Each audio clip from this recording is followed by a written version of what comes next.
Well, we're rapidly heading to the end of 2017, and another stacking year is going to show itself to all of us. And the question is, what's going to happen? What's going to be the trends? What's going up? What's going down? What's going to happen to cryptocurrencies, gold, silver, and all those other really important questions that we are all struggling with day to day. And I certainly don't have all the answers. But, in terms of coins and precious metals and different options, I thought it might be quite good fun to put together just a little bit of video about some of the choices that are going through my mind between now and the end of the year, going into planning for 2018. Let's talk first about the Queen's Beasts series. I think over 2017, this has been one of the big success stories. It's been a success story for the Royal Mint. I think it's introduced quite a lot of USA stackers in particular to the products of the Royal Mint. The quality seems to be pretty good. The variety is obviously there. It's part of a series. There's lots of different metals, which we'll go on to later on in this video, being used. It's available at pretty low margins for a premium coin. And I think that this is going to continue its popularity into 2018. There'll be another 2 releases of the bullion coins into 2018, and we should see some more of the proofs being released. And I think we're right in the middle of the popularity of the Queen's Beasts. Lots of people are building up sets of these, and I think this one is going to continue to be a winner in 2018. So, how about pandas? Lots of questions about pandas. There's been a lot of panda releases. There was over 10 million of the silver pandas for 2018 released. There's lots of specialist pandas like these. There's pandas that are show pandas. This one from Denver, for example. There's fiat pandas, non-fiat pandas. Lots of choices.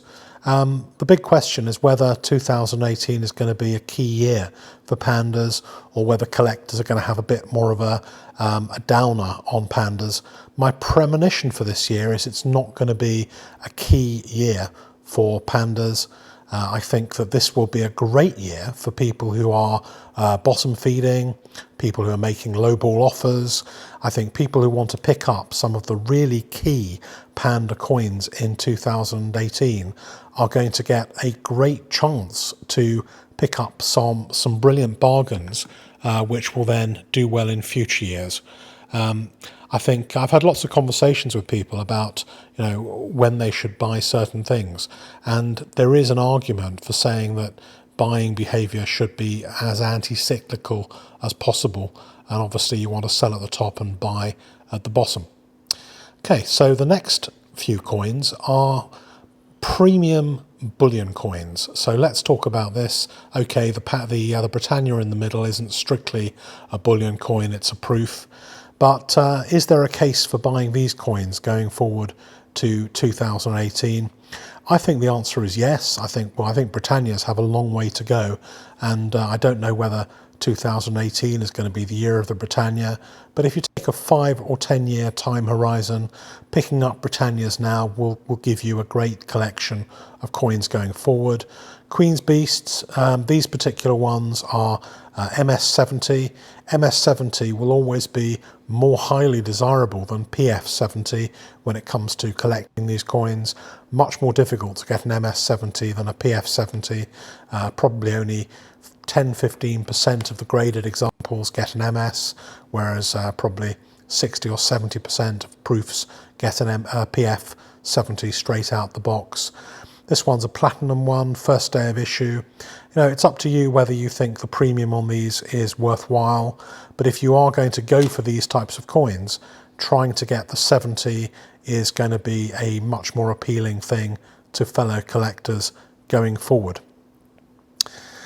Then we come to non-graded premium bullion coins. So here's some examples that fit in to that particular category. The Year of the Dog from the Perth Mint is always a great choice. The Perth Mint Kangaroo, the Kookaburra. These are examples of, they're not really for people who are just focused on spot, but they're like one up from that. They're people who also want to be able to collect coins as well as being stackers. So it's a semi-numismatic choice. Best to buy these when they're pretty new, when the margins and the premiums are pretty low, and then watch them. And if you look at it over maybe a 5 to 10 year horizon, these things are likely to do very well.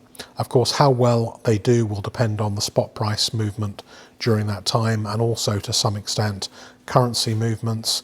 But if you are a beginner stacker and you're looking for one or two coins which could be good investments, I suspect these will prove to be better investments than rounds and kind of maybe basic bars of silver, although you can never really tell, because there is a difference between the numismatic choices like these ones and bullion choices like the group before.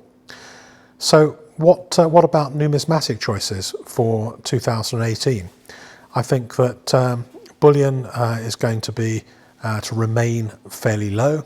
Spot prices are not going to go anywhere particularly that I can see in 2018, and therefore these numismatic items, particularly the gold ones, can prove to be great bargains. And there is certainly some bargain hunting to be done, bottom feeding to be done in these. You'll be able to pick up sovereigns which are in really good condition and collectible for pretty much the price of bullion sovereigns. And it's certainly worthwhile looking after these and seeing how many of these can be picked up. They do have the possibility of going up in the future, and rare numismatic coins are likely to show quite considerable rises as there are more and more collectors of these rare coins. And you can see there is a trend in auction prices to go up over the years at a particular percentage. And I've looked at some of the prices for British rare sovereigns, and they are certainly beating inflation as investments over the last 10 years. So what's it going to be for you guys? The Queen's Beasts, is it going to be silver? Is it going to be gold? I do collect silver. There are still issues with silver in terms of spotting and hazing and white marks. But where are you? Platinum is potentially a bargain at the moment. When I first started collecting, platinum was $17.50 an ounce. It's now under $1,000 an ounce. Platinum was the super value. Now gold is more than platinum. But whether you're gold, silver, platinum, or palladium, I think 2018 is a good chance for getting some balance into portfolios and making sure that you're not really totally reliant on any one type, and that you've got a spread of risk, a little bit like a share and equity portfolio. So whether you're numismatic, whether you're premium bullion, whichever place you're focused, hunt out for good quality stock. What I try and do, I guess, is I try and buy things that I think other people are going to really like as well. And so I try and buy things with a story. I try and buy things with a rare mintage like this Panda Luna that I bought recently. And I try and make sure that at the end of the day, what question do I ask myself more than any other question when I buy something? The question I ask is, would somebody be prepared to pay more than I've paid for this item? And if I think the answer is yes, then I buy it. And if the answer is no, then it's probably a bad value. And when you see stuff on eBay and the auction sites, the question is, could you sell it for 20% more than the price that's being asked? If the answer is yes, go ahead and buy it. If the answer is no, probably you're going to get financially stuck with it for a long time. So 2018, what's your prediction for 2018? What are you going to be focused on in your collection or your stack?